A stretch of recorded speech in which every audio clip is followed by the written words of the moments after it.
मैं Amreen Khan, Aurangabad update UCN TV network में आपका स्वागत है। आइए डालते हैं एक नजर आज की ताजा खबरों पर। केंद्र शासन के विकसित भारत संकल्प योजना के अंतर्गत रोशन गेट पर हुआ कैंप का आयोजन, भारी संख्या में लोगों की उपस्थिति।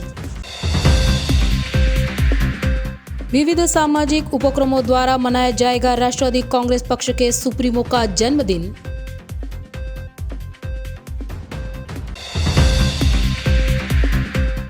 बेमौसम बारिश से बीमारियों ने सर उठाना किया है शुरू, शहर में रुग्ण संख्या में हो रही है बढ़ोतरी।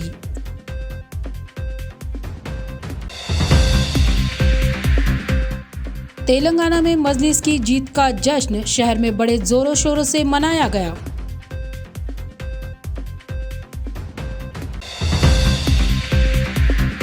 नांदेड़ के भ्रष्ट ग्राम सेवक और अधिकारियों को सेवा से करे बर्खास्त, वैभव धनवे का डिविजनल कमिश्नर ऑफिस के सामने बेमुदत आमरण उपोषण जारी।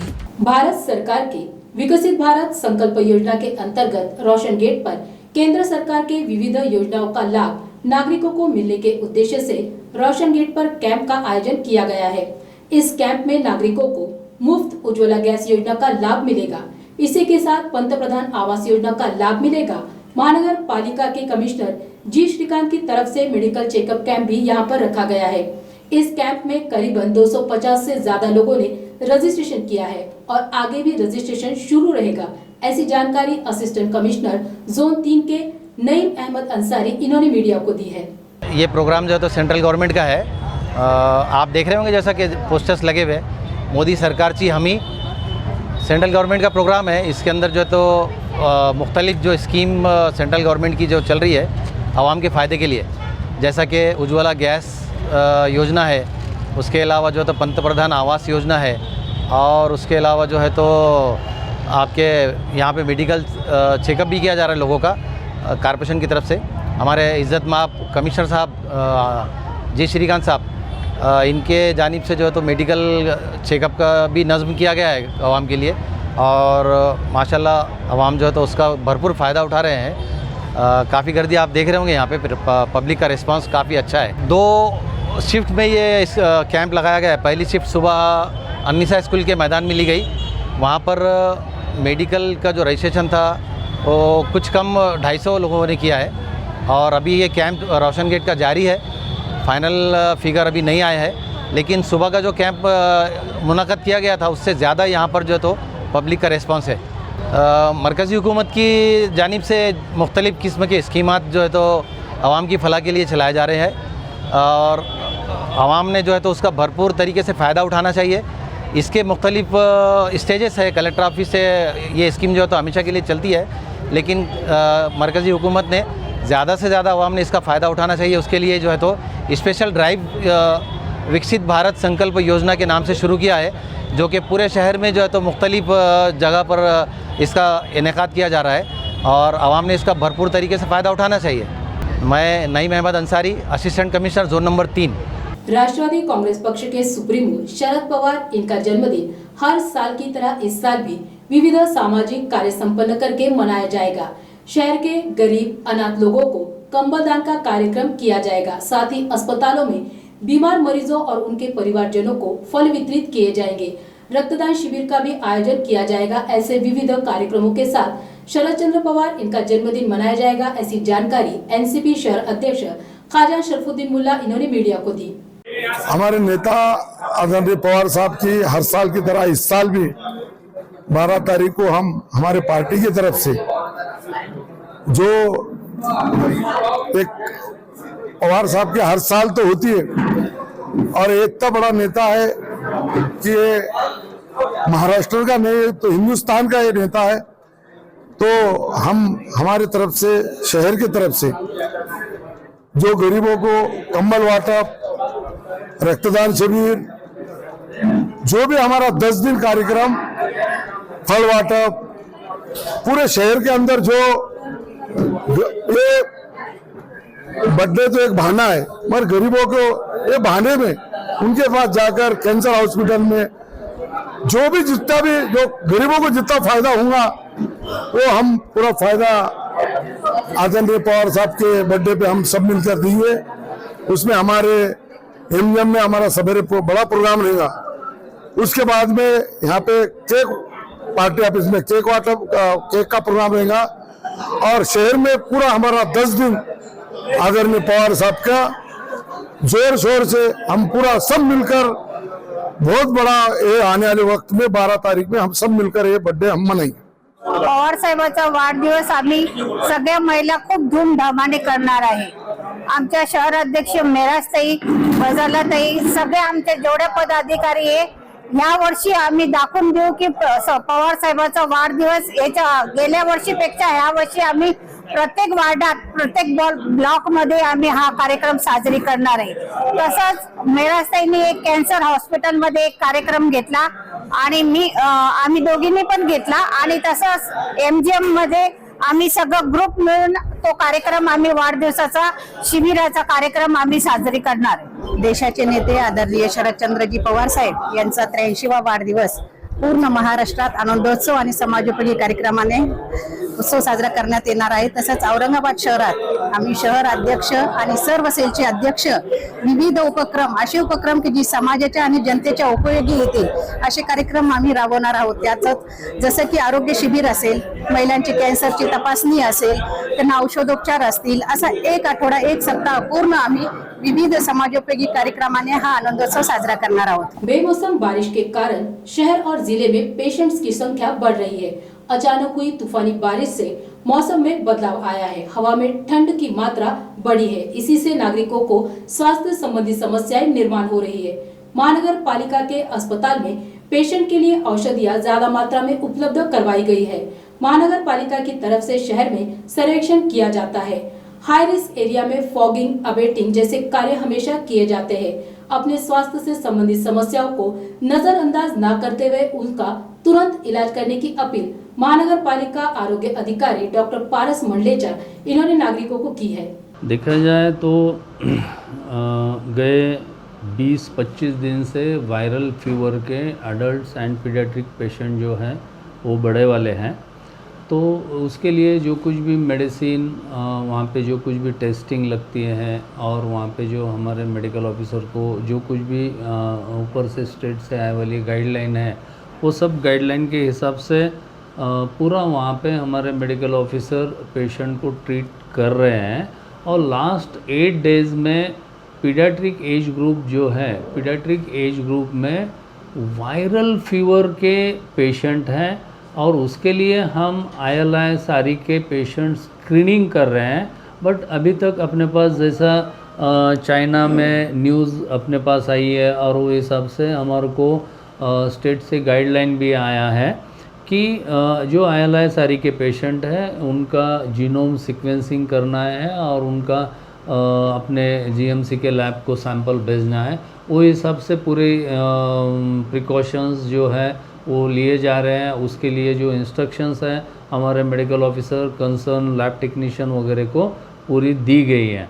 और उसके लिए जो लगता है मेडिसिन, वो एडिक्वेट मेडिसिन पूरे हेल्थ सेंटर पे अपने यहाँ अवेलेबल है।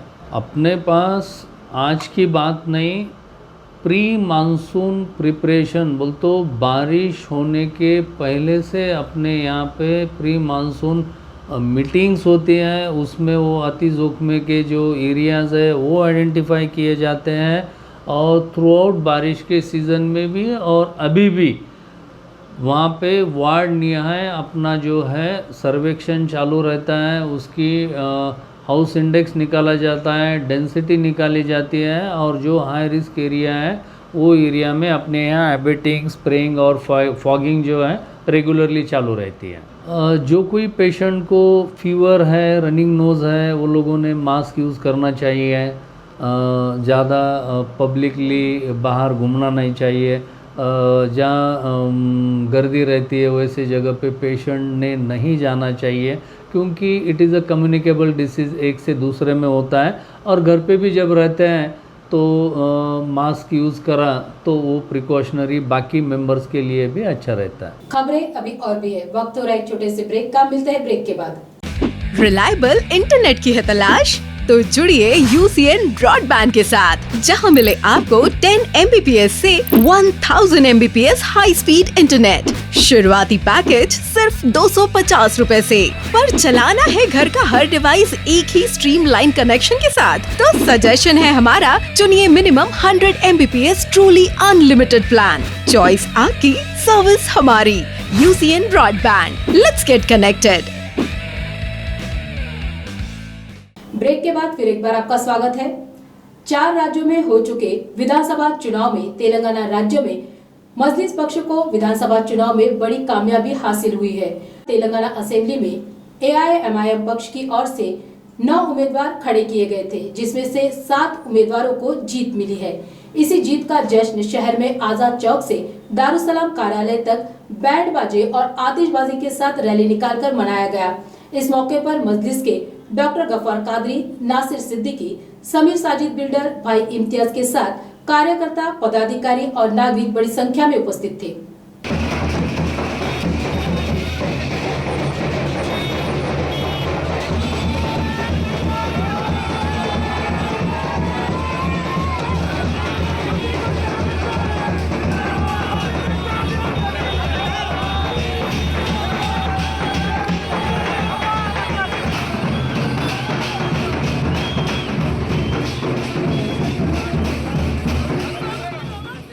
मौजे दाबका तालुका मुखेड जिला नांदेड़ के कार्यरत ग्राम सेवक बालाजी रेनकुंटवार, सरपंच जयश्री बालाजी जटकोड़े तथा पंचायत समिति मुखेड जिला नांदेड़ के कार्यरत गट विकास अधिकारी CL राठौड़ और विस्तार अधिकारी तथा पुलिस स्टेशन मुखराबाद के कार्यरत सहायक पुलिस निरीक्षक तिड़के, ये लोग कर्तव्य में लापरवाही, मिलीभगत और अवैध काम करना, पिछड़े वर्ग के साथ न्याय नहीं करना, शक्ति और पद का दुरुपयोग करना तथा वरिष्ठों के आदेश का पालन नहीं करना जैसे अपराध करते आए हैं। ऐसे दोषियों के खिलाफ बर्खास्तगी की कार्रवाई और आपराधिक मामला दर्ज करने की कार्यवाही का पत्र उपोषण स्थल पर देने की मांग का निवेदन वैभव ज्ञानोबा धनवे, इन्होंने divisional commissioner, police commissioner, Begumpura police station PI, महानगर पालिका कमिश्नर को दिया। मांग पूरी होने तक ये डिविजनल कमिश्नर ऑफिस के सामने बेमुदत आमरण उपोषण पर बैठे हैं।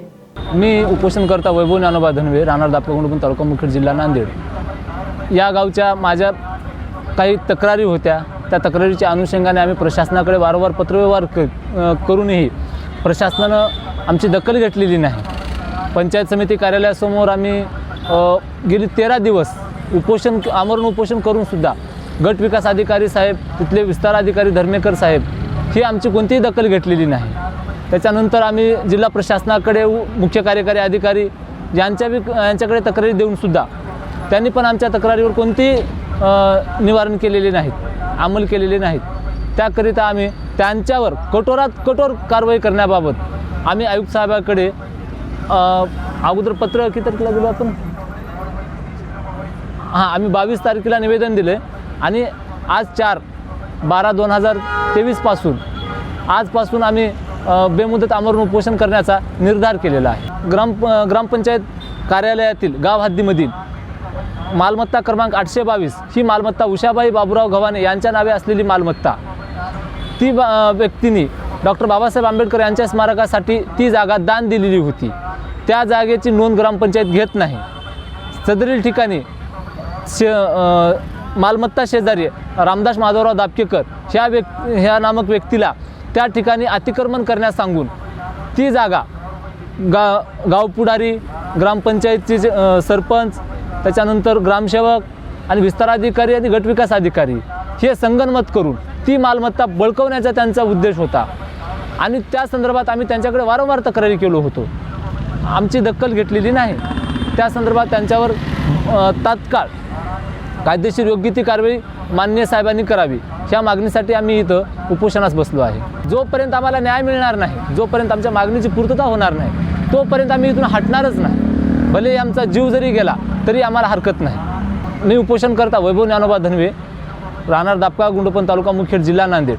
मी राहणार दापका गुंडपण तालुका मुखेड जिल्हा नांदेड येथील रहिवासी असून आपल्या चॅनलच्या माध्यमातून लोकांपर्यंत आमच्या वेदना पोहोचवण्याच्या उद्देशाने मी हे आपल्याला संभाषण करतो की मौजे दापका गुंडपण येथील तालुका मुखेड जिल्हा नांदेड या गावातील ग्रामपंचायतीने करोडो रुपयाचा भ्रष्टाचार करून संबंधित ग्रामपंचायतीने गेली 15 वर्ष झालं रेकॉर्ड गायब केलेला आहे आणि या संदर्भामध्ये वारंवार तक्रारी करून सुद्धा रेकॉर्ड उपलब्ध झालेला नाही. त्याच्यावर शासनानं लोकांच्या हितासाठी किंवा मूलभूत गरजा जनतेच्या पुरवण्यासाठी जे काय निधी दिला तो गाव पुढारी आणि अधिकारी याच्या संगनमताने तो हडप झालेला आहे. अशीच परिस्थिती पूर्ण महाराष्ट्रभर असण्याची शक्यता आहे.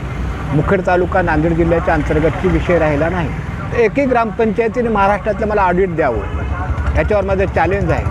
आजपर्यंत जेवढ्या का निधी मिळाल्यात 14-20 आयोग असेल, 13-20 आयोग असेल, 15-20 आयोग असेल, कुठल्या अधिकाऱ्यांना आम्हाला त्याचा सत्कार करतो आहे महाराष्ट्रामध्ये. कोट्यावधी रुपयाचा निधी चालला आहे कुठं आणि करोडो रुपयाचा निधी खर्च करून रेकॉर्डसुद्धा ठेवला जात नाही आणि अधिकाऱ्यासमोर उपोषण केलं तरी अधिकारी आणि राजकीय पुढारी यांची मिलीभगत आहे. असं जर आपण केलं तर आपण कुठं जाणार आहोत त्याचे निश्चित आणखी हे वाटलेलं नाही. प्रशासनावर विश्वास आहे पण प्रशासन चालढकल करते, जनतेची कुठली दखल घेत नाही. आज प्रशासन हुकूमतकडे जाण्याची शक्यता दिसून येते. त्याच्यामुळे लोकशाही ही नावाला उडते का काय अशी शंका निर्माण झाली आहे सामान्य माणसाच्या. गेली 15 वर्ष झालं मी आंदोलन करतोय. मी सामाजिक कार्यकर्ता आहे. गेली 15 वर्ष झालं भ्रष्टाचाराच्या विरोधात आंदोलन करतोय पण या बाबतीमध्ये अनुकूलता मिळालेली नाही. उलट प्रत्येक अधिकारी त्या अधिकाऱ्याची आरेरावी, त्यानंतर प्रशासन दखल न घेणे, एकमेकाला पाठीशी घालणे, त्यामध्ये राजकीय पुढारी आणि यांचं जर असं साठवलोटा असेल तर सामान्य माणसाचा पैसा जनतेच्या मूलभूत गरजेसाठी दिले शासनाचा पैसा जातो कुठं या संदर्भामध्ये आजही यांच्याकडे कुठल्याही पद्धतीचा पुरावा सापडत नाही. त्या संदर्भामध्ये गोरगरिबाच्या जमिनी हडप करणे, गोरगरिबाच्या मालमत्तेची लूट करणे हा सर्रास त्यांचा धंदा चालू आहे. या संदर्भामध्ये आम्ही एका तालुक्याचा विषय घेऊन इथं बसलो, एका गावचा विषय घेऊन आम्ही इथं जरी बसलो असलो तरी हे चित्र तुम्हाला महाराष्ट्रभर दिसते. और इसी के साथ ये समाचार यहीं पर समाप्त होते हैं. कल फिर मिलते हैं. तब तक के लिए देखते रहिए Aurangabad update UCN TV network.